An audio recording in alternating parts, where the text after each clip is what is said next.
I thought I'd do a stream, a quick live stream. So, as you guys know, well, nothing's official, but this particular video, like I said before, the Aerospence Brigade, they just give me so much material because they're and cringeworthy, and then it's sort of like they in between cringeworthy and pathetic. They already clueless as of what's going on. Every time I look around, it's just a new narrative that these people try to create when it pertains to the whole Aerospence Terrence Crawford thing. The new narrative is that Terrence Crawford is trying to force Errol Spence to fight at 147, and he's trying to take advantage. And like I said before, this is why I continue to rip these fake pro-black channels a new one. Like I said, they're more divisive than these so-called white channels that's anti-black fighter. And that's why they shouldn't be taken serious. All this stuff about Terrence Crawford is reneging and all this stuff, and he promised to fight Spence at 154. That's not true. That's a damn lie. It was reported when this fight first was officially announced as being official, when they had the date, the location, and the venue, what was negotiated in the contract, and it specifically said the winner of the fight. And by the way, Errol Spence was the one that insisted on the rematch, not Terrence Crawford, according to reports. Okay. But specifically it said the winner of this fight in a rematch would basically get to pick the weight class, and they would get the lion's share of the money.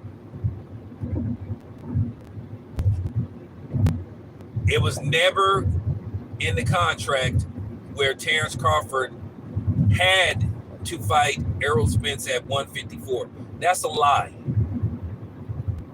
If Terrence Crawford wants to fight at 147, which he said that he's having trouble making now, then that's his right. What part of A-Side you don't understand, but that's what these dudes do. They sit up here and push the record, but because they just all about running Terrence Crawford's name through the mud, because a lot of these clowns cannot accept the fact that Errol Spence got beat from pillar to post. And then, is it really going to make a difference? So what if Terrence Crawford does fight him at 154 and he beats him again? At the end of the day, it's been every excuse made to dismiss Terrence Crawford's,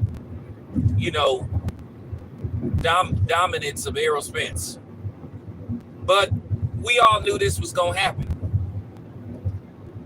We knew a lot of these people's channel was predicated off Terrence Crawford losing to Errol Spence, and it didn't happen. I already knew this was coming. I knew if Terrence Crawford won, they was going to try every way they can to discredit Terrence Crawford. They've been doing it. They started doing it when the fight was first announced. Oh man, the car accident. Errol Spence ain't the same. But after he had beat Ugas, people said, oh man, Terrence Crawford, he in deep trouble. And like I said, it's always a new notion. And like I said before, I'm just so glad that over the years, I just never followed the script that people wanted me to follow. And I'm glad that I was never a yes man. And like I said before, nobody can lead me. And that's just real spiel. I'm glad I have my own mind. But Terrence Crawford is the A-side. If he wants to fight at 147, then he has the right. He won the fight. The thing is, Errol Spence, from what reports have surfaced, that Errol Spence said he'll fight Terrence Crawford at 147 or 154. It just goes to show you guys that you really don't have any confidence in Errol Spence. You guys want everything to go Errol Spence's way. Errol Spence was the one for years that said, hey, he was the A side. Terrence Crawford need to do this. He need to do that for the fight to happen. So now Errol Spence don't have to comply. He don't have to meet some of Terrence Crawford's demands. It's only about what benefits Errol Spence, right? This is why, like I said, I don't pay attention to a lot of these dudes. This is why I'm in my own lane. You didn't see a lot of these dudes go as far as to say that Terrence Crawford is not honoring the contract. He is honoring the contract. Okay, if you want to be specific, Terrence Crawford really technically doesn't have to fight Errol Spence in a rematch, because from what reports are saying, Errol Spence didn't even activate his rematch clause on time. That he actually didn't activate it to the 30th, which means he didn't really make the deadline. That Terrence Crawford could sit up there and say, well, you know what, as a, you know what I'm saying, basically as a penalty due to the fact that you didn't meet the deadline, well, that's a new stipulation. And we can renegotiate this contract to where now you have to fight at 147. So if you guys want to talk about honoring something, well, Errol Spence didn't even honor his side of the contract. He waited 2 days later. See, nobody wants to talk about that. But at the end of the day, it's all about getting on YouTube and bashing Terrence Crawford no matter what. You did it before the fight was even negotiated. You did it when the fight was finalized. You did it going into the fight. You did it on the eve of the fight. You did it while the fight was happening and you saw Errol Spence getting his ass whooped. And you did it after the fight.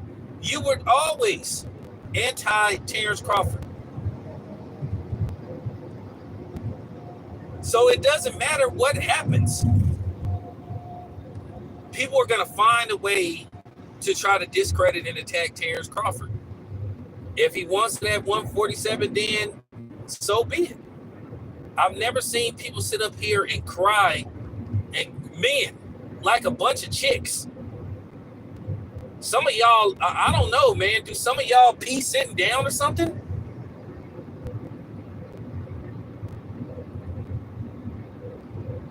The details of the contract were made available to the public as soon as the fight was announced shortly.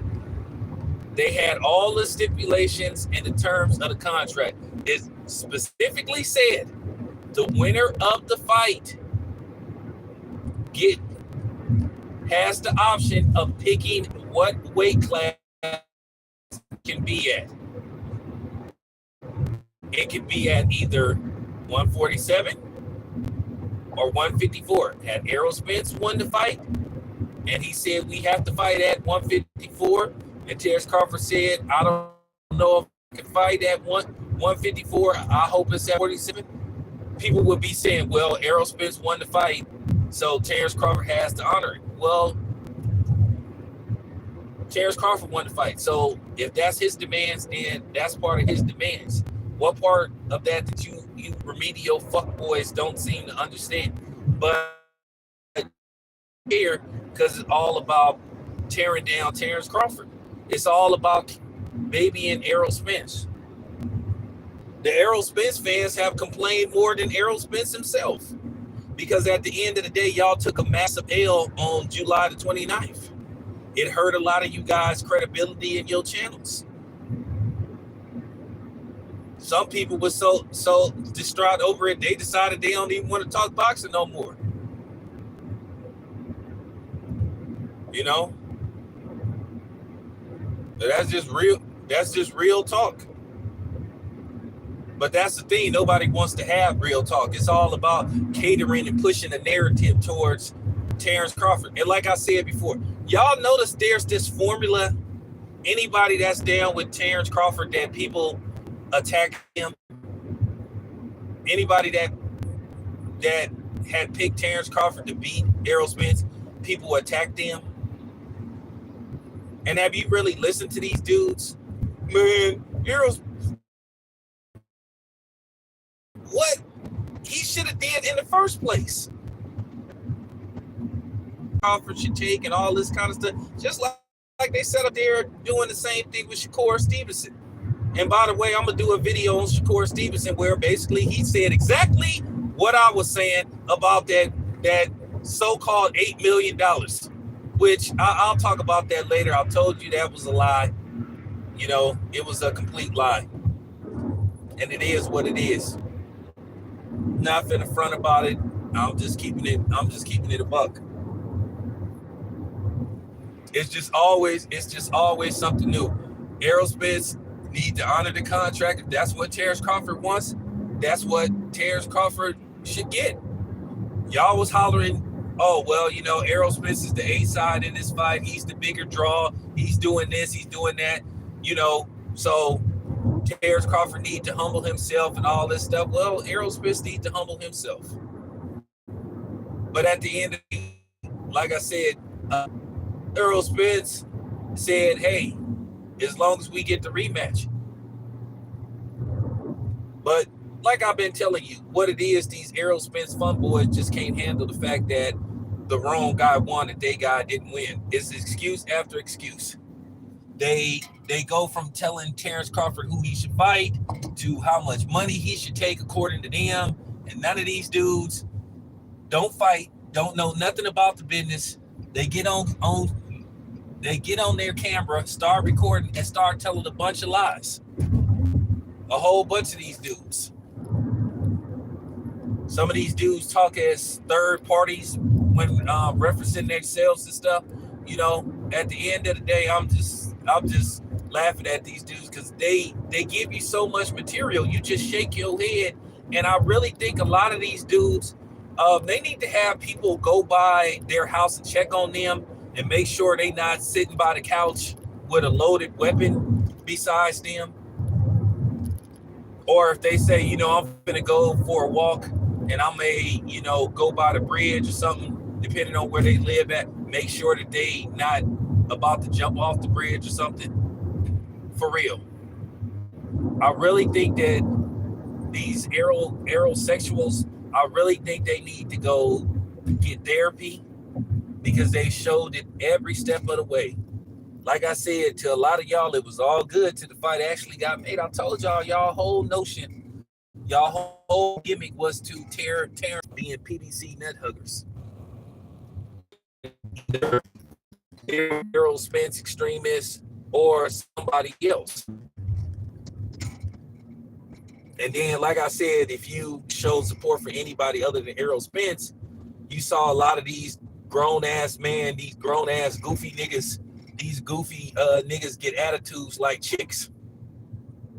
Get mad and you know, sending little fake condescending messages and stuff. You know, just acting like a chick. You need to like Errol Spence. He's our guy. You know, just say like, you know, taking little shots. And it was funny. I just found it laughable. And then, like I said, a lot of this stuff where people started to develop this vitriol and hatred for Terrence Crawford came via black people. The most hatred and bigotry and bias that Terrence Crawford saw came from people out of his own community. And like I said before, I ain't from Dallas. I ain't from Texas. I had no obligation to be an Errol Spence apologist. And there was a couple of goofy niggas from that area thought I was supposed to be that way. And like I said, they got attitudes like little chicks and shit. And thought and was trying to, you know, and some people for some reason, they goofy asses thought they was bullying people. But at the end of the day, you was just, you know, I was just ignoring them because I thought at one time, you know, it's cool. They were just showing support. But then it got to the point to where they were extremists and then they were trying to lightweight disrespect you. But, you know, it's cool. Because it got to the point to where these people got pathetic. And then a lot of these channels got pathetic.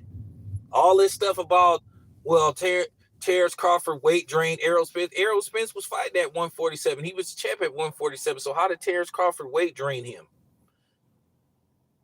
It's Errol Spence's, you know, Errol Spence's got taken advantage of for being the 147 champion by Terrence Crawford. Does that make any kind of sense? I mean, when he was, making weight and defended his belts, it was all good. But, Errol Spence started to put that notion out ever since it got closer and closer when more pressure was put on him to make this fight. I think deep down inside, Errol Spence knew that Terrence Crawford was going to give him fits and it was going to be a very difficult fight for him. And that's why he started putting stuff out there. He started putting stuff out there like the last year and a half about, oh, man, maybe it's time for me to move up in weight. You started to hear this stuff. He was putting, those Easter eggs out there, putting those innuendos out there, and I was catching it. While people were sitting up here steadily trying to blame everything on Terrence Crawford, they wasn't people what Errol Spence was saying, but then again, they were. They just was ignoring it because it was all about demonizing Terrence Crawford. And a lot of people like me, the smart people, caught on what was going on. And like I said before, I don't follow orders. And a lot of people just couldn't handle it. But, it is what it is. These people further show how clueless they are. And a lot of these dudes are just agenda pushers and narrative pushers. And like I said, you do what works best for you. If that's how you feel, if you want to be disingenuous and not authentic about the content you put out, then that's on you. Me, I'm going to do what works best for me. And that's keep it honorable and keep it real. I'm out.